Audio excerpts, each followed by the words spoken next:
So the Fed watches M2. That's its job. All right? So then your question is, how does the Fed manipulate M2? The Fed has three tools. The first tool, you already know what it is because we went over it, right? It's the required reserve ratio. So in theory, the Fed could lower this number or raise this number, right?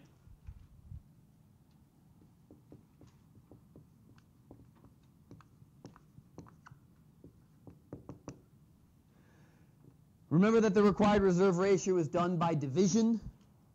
So actually, when you lower the required reserve ratio, you are actually increasing the money multiplier.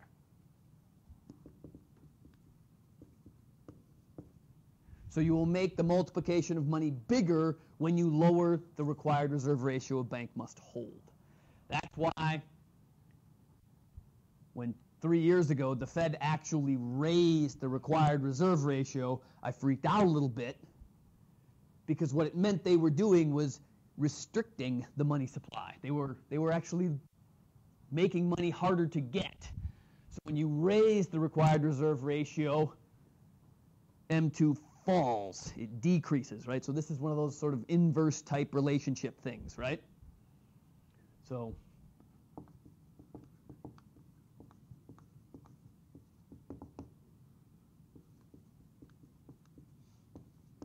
and please remember,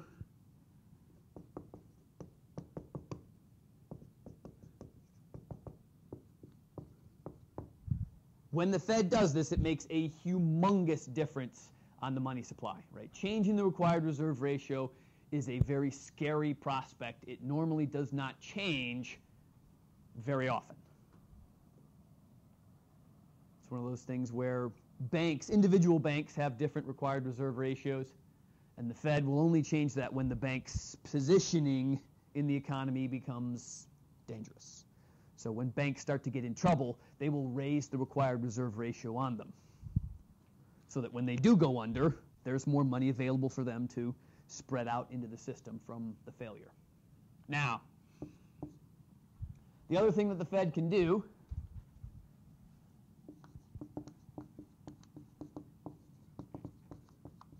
is muck with what's called the discount window. The discount window is basically where banks go to get money to borrow from the Fed in order to lend it to one of you guys, or to one of your businesses more appropriately, all right?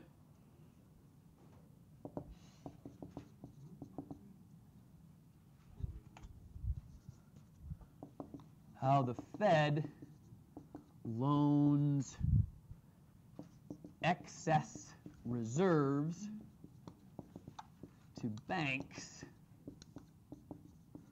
so they can make loans.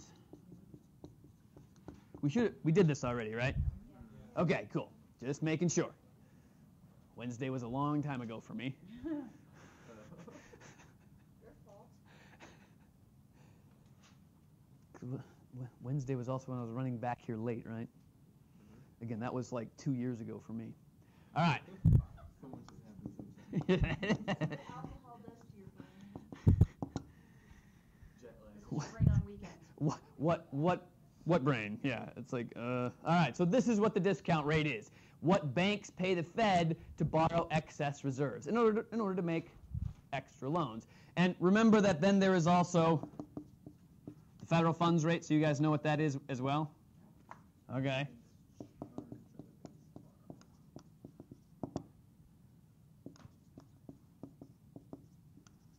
So the discount rate is Fed to bank, and the federal funds rate is bank to bank.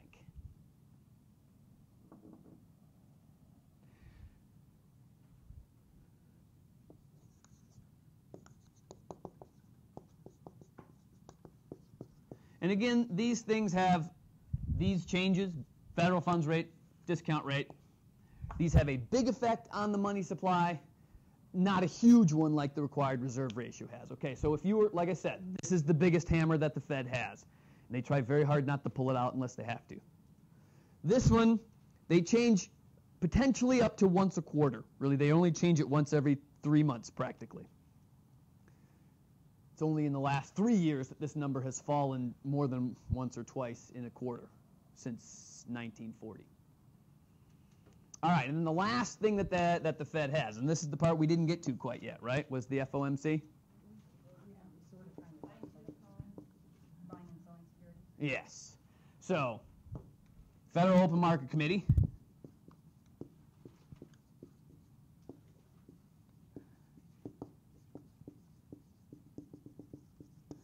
Please realize that the Federal Open Market Committee is just it's the governmental committee that decides what each federal branch is going to do. That's all, okay? So the actual Grunts, the guy that I knew, was a worker for the Federal Open Market Committee. He wasn't the guy making the policy changes. He was just the one affecting it, making it occur. All right? So this, buy, sell government securities. Securities. And as you guys said, this is the minute changes to M2. And that's not minute, that's minute. And again, this is so evening out the money supply to some degree, right? So if there's too much money in the South and not enough money up here in the Midwest, it'll be the Federal Open Market Committee's job to, sort of shift the money back and forth. Now, how does it work? Okay?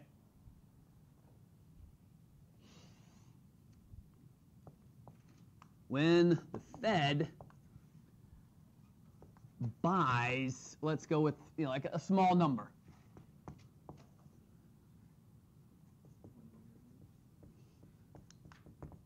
Suppose the Fed buys $1 million worth of securities, that would be a light day.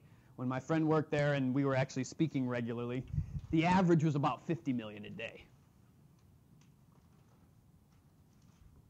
All right, what's the Fed doing when it buys $1 million worth of securities? Now, normally what the Fed is doing, or the FOMC is doing when it's buying, is it's trying to find banks that are looking for essentially excess reserves, banks who need money to make loans. So the Fed's going out to these banks saying, Christian, do you need money to lend out to your customers? Because you own a bank, at least right now. And you would say, well, of course I do. I always have customers who want money, but I don't have a whole lot of excess reserves right now because my bank is cash strapped. At least that's what the banks are telling us. It's a lie, but you're good at it, so it's okay. We believe you. So, so Christian says, great, yes, I need some excess reserves. So I say, great, as the Federal Open Market Committee, I say, okay, well, I have $1 million that I'd like to buy your securities for. How much do you have? What denomination? Are they 10-year bonds? Are they 20-year bonds? 30-year? Whatever. All right. The fact remains, though, is you're like, I'll sell. All right. So what I do as the FOMC is I trade him $1 million in cash, or not in cash. I give you $1 million on your account. So it goes into your excess reserves bucket. And then you give me $1 million worth of securities, which were part of your equity, but it wasn't part of the money supply. Okay, so realize that banks have to hold lots of these, right? Because they have to also have a debt-to-equity ratio. For every loan that they make out, they have to have a certain amount of securities on account somewhere that says, if this person defaults on the loan, I can cover whatever the loan was for, right? So this equity that he's now selling to me for $1 million, he's going to trade it. He's going to say, okay, I don't need as much equity as I thought.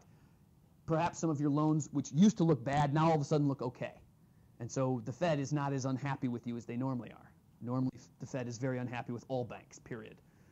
It's part of their job. But anyway, so you have an extra $1 million worth of excess reserves. So if you have $1 million worth of excess reserves, what are you going to do with that $1 million, Christian? You're a bank, remember. What do you do with an extra $1 million? Keep 10%. Yeah. He doesn't even have to keep 10% of it, right? Because this isn't a depositor giving him $1 million in deposits, right? This is the Fed saying, let's trade $1 million of this for $1 million worth of that. And as long as it's an even trade, who cares, right? So whoosh, they flip hands. And now the bank has $1 million in excess reserves without any deposits on its book, okay?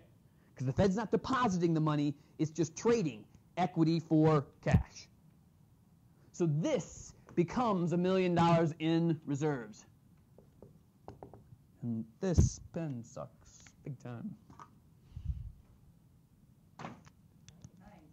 So this, when you're unconscious, it works. This $1 million will all, and here's the key, all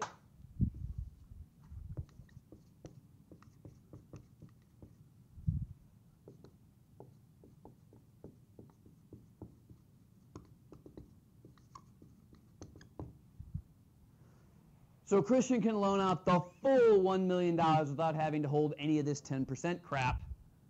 And so if he has excess reserves of $1 million and he does start to loan it out, how much could the money supply grow? By 10. So how much? $10 million. Right. So as soon as he makes the sale, it changes by $1 million. But once he starts loaning it out, growth in M2 can be up to $10 million. And that's what the Fed's counting on, right? So when the Fed wants to increase the money supply by $10 million, They start handing out. well, no, they start buying securities from banks $1 million worth, right? That'll grow the money supply by around $10 million, right? And again, the money multiplier, we're going to assume it's 10 because that's a nice, easy number. The Fed, of course, has a much more meticulous number based on how banks are loaning out money realistically in the world, right? Their number isn't 10. It's probably more like 6 or 7. But you guys don't have to worry about 6 or 7 because those are nasty numbers. 10, good number. Yes. All right, so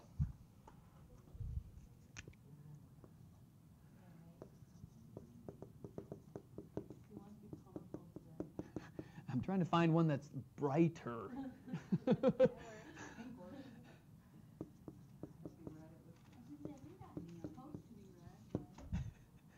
So what if the Fed, instead of buying $1 million worth of securities, sells $2 million worth of securities?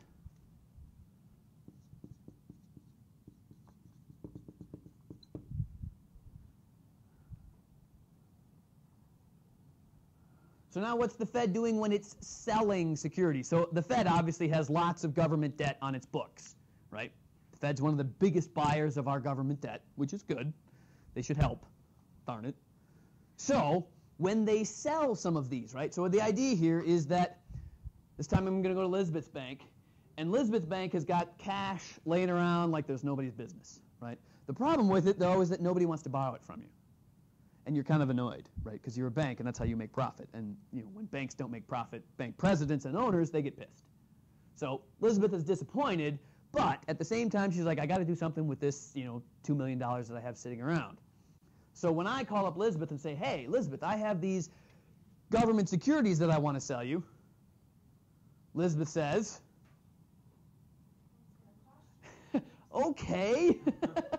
It will cost him, but the idea here is that if it's $2 million in excess reserves that she should be making profit on, she would rather loan it to me as an individual or any one of the other people in this room, because then she could charge them 5, 6, 7% interest, right, and make pretty good profit. If she invests in government securities, she's only going to probably earn about 2% in interest. Which is better, 5% interest or 2% interest? 5. So you would like to loan it out, and you're sad that you can't, but there's nothing you can do. And so the key here is that you want to earn some interest on this $2 million, and so you're like, great, I will buy those government securities from you, and I will trade you my excess reserves instead. All right? So the bank lowers excess reserves by $2 million to get $2 million of government securities. Does that have the same multiplier when shrinking the M2? You bet it does. Because what the Fed was expecting to have happen with that $2 million sitting in Elizabeth's bank in excess reserves is that eventually she would loan it out. And that money would get loaned out to someone who would put it in their bank, and that bank would then do the same thing, and do the same thing, and do the same thing. But now that's not going to happen. So this has the opposite effect, right? So this will reduce M2 by up to $20 million. So the multiplier effect works in both directions, both raising it and lowering it. But please notice the difference, right? What makes the money supply grow? When they're buying. What makes the money supply fall? When they're selling, okay? Again, this is just a matter of you guys reading carefully, okay? Because one of the two of those is going to be on the quiz. Either buying or selling, and I change it every other semester. I don't remember. I can barely remember last week. All right. So does the Fed know which banks to call they in? Yes. Since they get a report of who has excess reserves and who might need them, yes, they start with them first. And generally speaking, the people working on the FOMC, they've got a list of about 20 banks that they call almost regularly, right? And most of them are branch banks in the Fed already. So they're not, it's not like they're trying to do anything new necessarily, but when they go through that, when they exhaust that list, that's when it gets really tough. Because they have to either find a non-member bank, which is not always easy to do, or they actually call individuals, right? So every now and then they'll call the bigwigs, Bill Gates, people who have so much money they don't know what to do with it. So they call it actors or something like that, just because they have a lot of money? Oh, well, potentially, yeah. With a lot of money. Anybody with a lot of money, yeah. Mm-hmm. It has to be a lot, and that a lot is federal to the... Cracking open a Forbes. Potentially, yes. I mean, that's actually something that they may try and do. All right, so now, again, like I said, the Fed's pretty good about keeping track of these sorts of things and trying to manipulate the money supply and using these money multipliers. But the money multiplier, these, right, up to. How much does it actually go up to? Probably not that much, right? Because eventually they're going to run into a bank who, when they get the money and it becomes excess reserves, they're not going to have anybody who wants to borrow it from them. Or maybe there's not someone who is able to borrow the money from them, right? I mean, banks have gotten a lot more meticulous about determining whether or not you're worth it when they loan you money. Right? 5 years ago, if you walked into a bank and had, rags on and were, smelling of booze, you could probably get $1 million loan anyways. Nowadays, you could walk in there with a suit and a tie and a great business plan, and they'll look at you and go, I don't know if you're worth $1 million anymore. But that's just the state of the economy that we are in at this stage. So, realize that it's conceptually how it works. It doesn't always work that way. So it is still relatively difficult to measure. But please know the 3 tools and how they work. That is chapter 19. All right? No. Or no. Well, there was no answer, so. No, he said no. Don't forget the homework. For number 6, Uh-huh. it asks to use a balance sheet. Nah, don't worry about that. Okay, because I mean, I have the Just smile. answer, I think. That just tell me what happens to required reserves and loans and all that stuff. That's good enough. Okay, Something to be. I should write that down.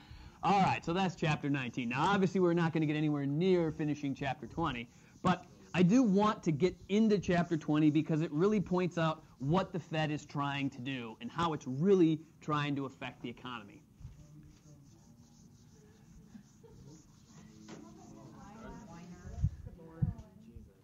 We all vote to go.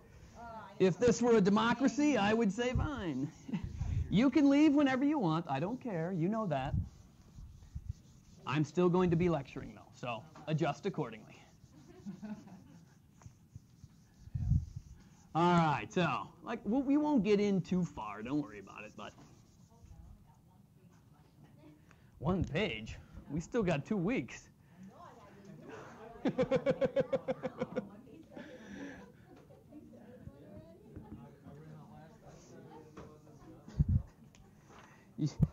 Anybody who can get through my class on 1 notebook wasn't taking good enough notes.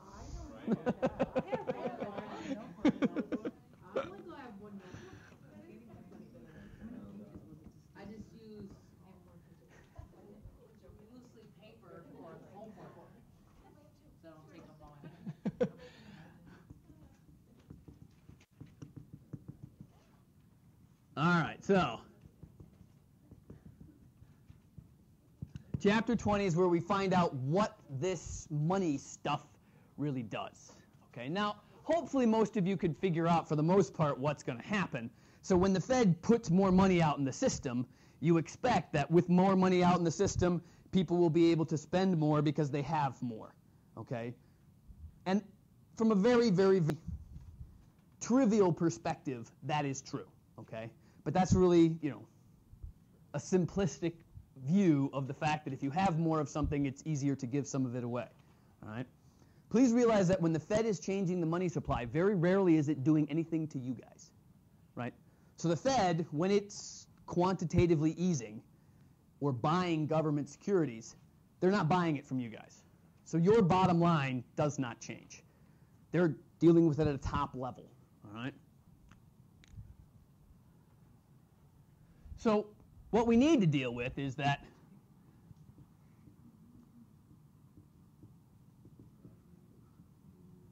we know what money is.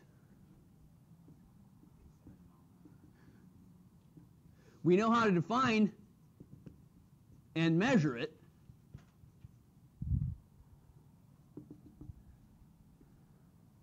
But so what?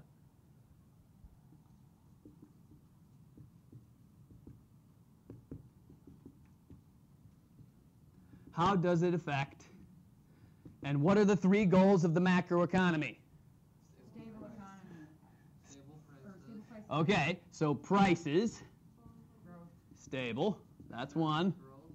Economic growth, or Full employment. GDP, and full employment. Okay, so this is what we really want to see, is how does this manipulation of money manipulate these 3 things? That's what we want to see. All right. So, oh man, we have to somehow get to there. Well, it takes a little bit to get here, but realize this is our goal. Now, before we can get there, we need to get back to some graphing.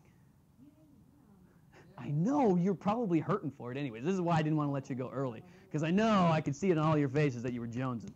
You hadn't seen a graph in a while. I can tell when you're hurting. And all right, so my question to you is,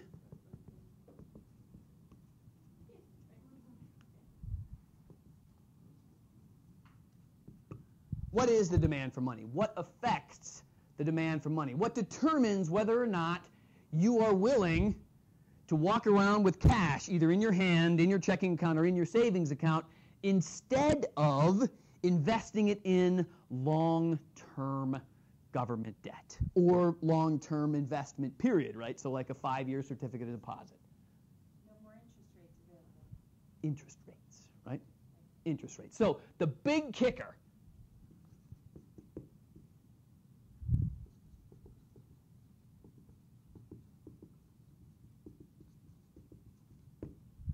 So if the interest rates were higher, what would you do with your spare money? You would invest it, absolutely. And if you had large sums of money, which you guys all will very soon, you would invest it in government debt, long-term debt, as well as just putting it into a savings account that might earn you 3 or 4%, right? Because the government will often pay a little bit more than that. So higher interest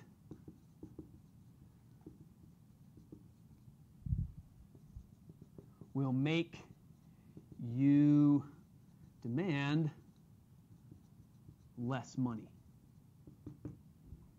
And so then what will lower interest rates do for you? Or it'll make it less likely for you to invest, right? You'd be more likely to spend your money when interest rates are lower, because then there's no point hanging on to it, right? So,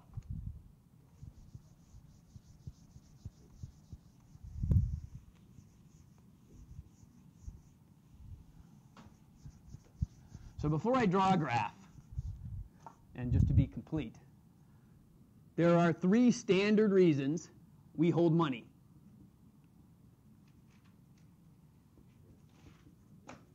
And again, let me reiterate that M2. When I say money, I'm not talking about cash in your pocket or money in your checking account or money in your savings account, okay? So really M2. So what's the most obvious reason for you guys to have money? You need it to do what? Buy stuff, right, exactly. So this is what's known as transactions demand. It's a very economic way of saying we need to buy stuff.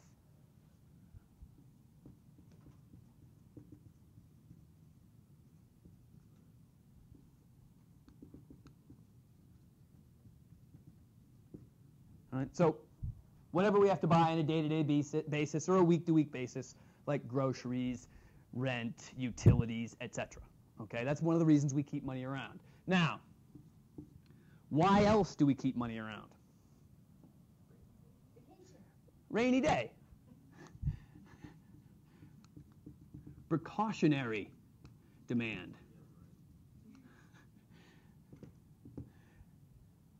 In other words, you keep some money around on the off chance that your water heater is going to explode, or the water pump on your car or truck is going to give out, or you're going to run over a nail in the middle of the highway and your tire is going to blow out and you're going to have to deal with it in a quick order, right?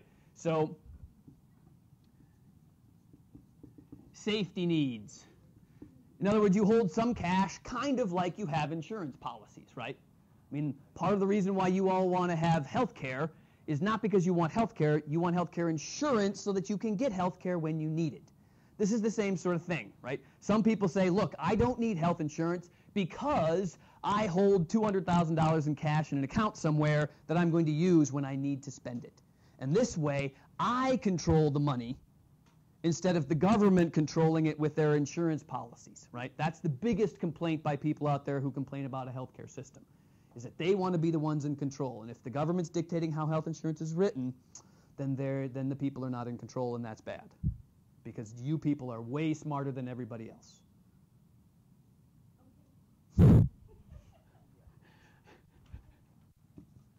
All right, now the last reason, and no, it's not vacation, sorry. There is no vacation in economics, you should know that. The book calls it speculative demand. So the what if? Yeah, it's basically what if money, right? So the reason that we do not spend all of our money, or the reason that we'll keep money in our savings accounts that are only earning, say, 0.5% interest, is that we are trying to save for when we can invest in something that's awesome, right?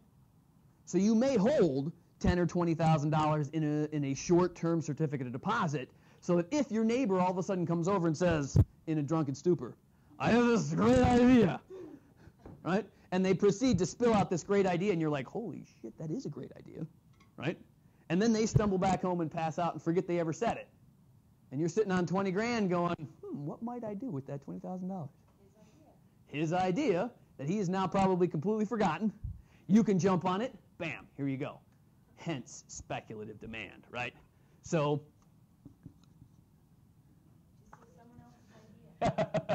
have enough money to take advantage of a great deal.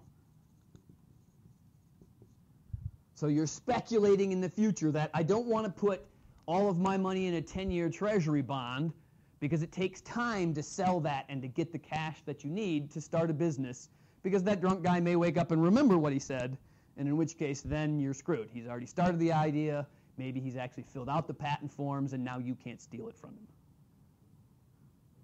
Takes more than 20,000 though to get a patent going. Very, very, very, very true. That's why you would borrow money on the $20,000 in order to be able to continue it. Okay, but these are the reasons why we demand it. All right, it seems pretty straightforward. And here we go. No, we don't need the graph. Oh, yes, we do. Yes, we do. Oh, we have to have it. All right, so this is our demand for money.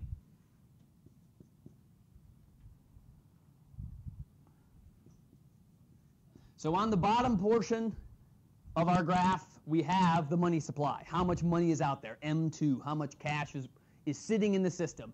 And the cost, the price of money. This is where you are on top of it, right? The cost of money is your interest rate. Because if you want to borrow it, that's what you pay to borrow it. When you're investing it, this is what you get paid to invest it. All right? And remember, when interest rates are high, you are going to demand less money. Because you don't want it. You don't want money in your hands when interest rates are high. You want them to be in nice long-term investments, right? If the U.S. government would pay you 8% on its loans, you'd be like, oh, okay, here's $1,000. That's going to pay me 8% every year, guaranteed for 10 years, right? So you want long-term, guaranteed high interest. And you can get it if you're willing to invest in Greece, or Italy, or France, or Ireland, or Cyprus. Lots of countries who are having monetary difficulty. So when the interest rates are high, our demand for money is low. As interest rates go down, we're not looking to invest so much. So we'll keep more money in our savings accounts when we have low interest, because there's no point investing long term. And that brings it closer to the money supply. So as interest rates go down, our demand increases. So here looks a very familiar curve. And yeah, it's just like every other demand curve you've seen. This is the demand for money. Realize when you're talking about money, though, the price of money, this is the price. Interest rates, okay? And what are interest rates right now, folks? Very, very low. What's our demand for money? Pretty high, okay? Until the interest rates go up, the money supply is going to stay relatively big, up there in that 17, 18 trillion dollar range. All right. So, if that's demand,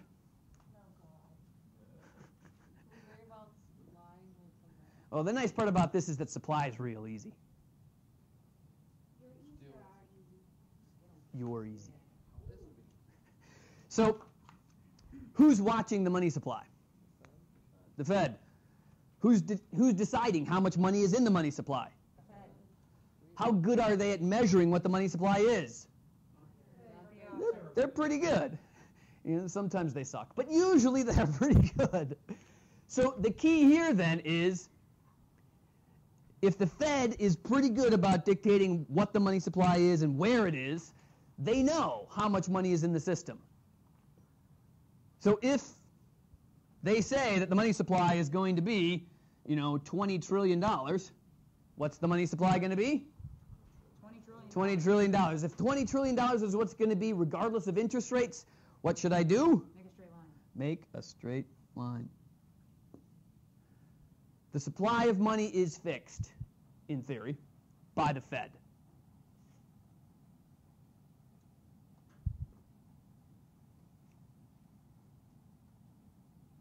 So, let's imagine, if we will, let's just take a quick sample of history here.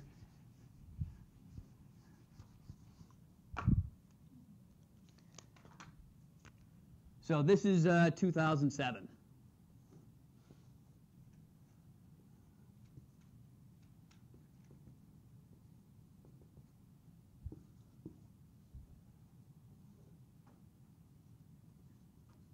2007, interest rates were sitting around 6%. The money supply was probably sitting at somewhere around, let's go with $25 trillion. Rough estimate. After 2008, 2009, after the crash occurred and the money supply started to dwindle, what did the Fed start doing? They started buying. This is what's known as quantitative easing. All right, phrase. Quantitative easing. Basically what that is the Fed is buying government securities. What does buying government securities do?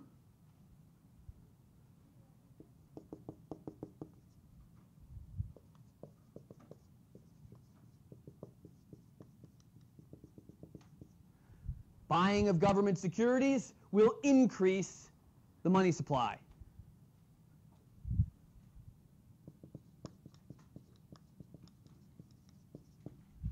When M2 increases, what do I do with my supply of my money supply line?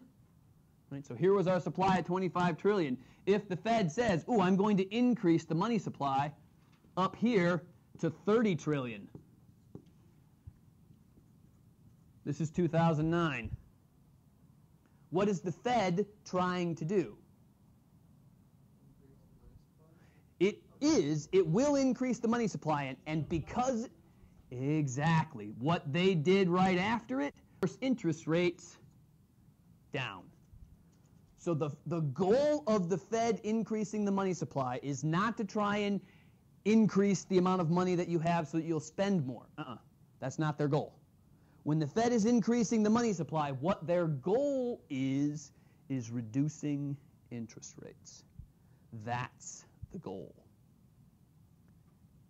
And what will interest rates do to you guys? If interest rates drop from 6 down to 4 down to 2,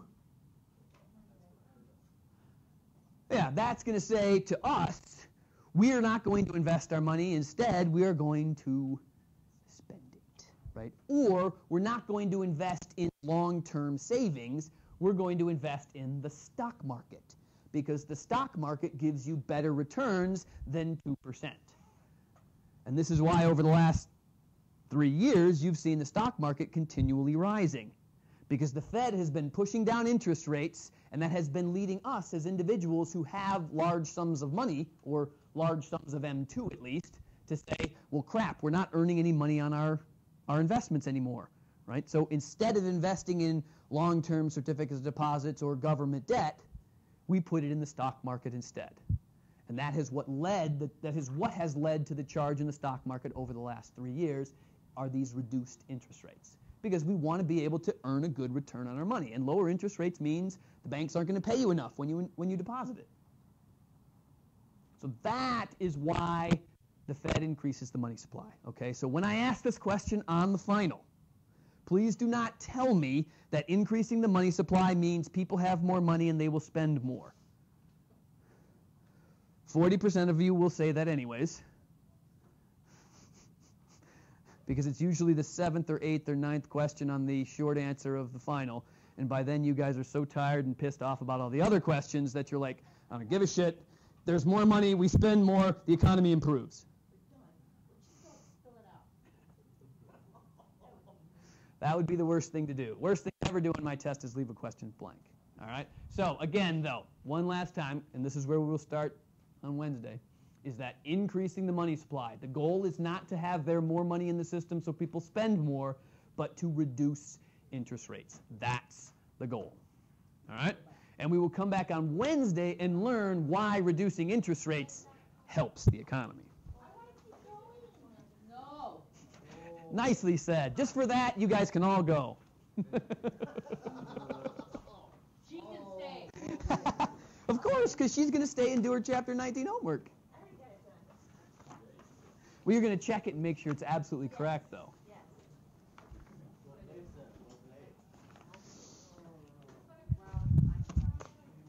The quiz on Wednesday will be over Chapters 18 and 19. Nothing of the Chapter 20 stuff will be on it. And homework is officially signed from last week. Yes.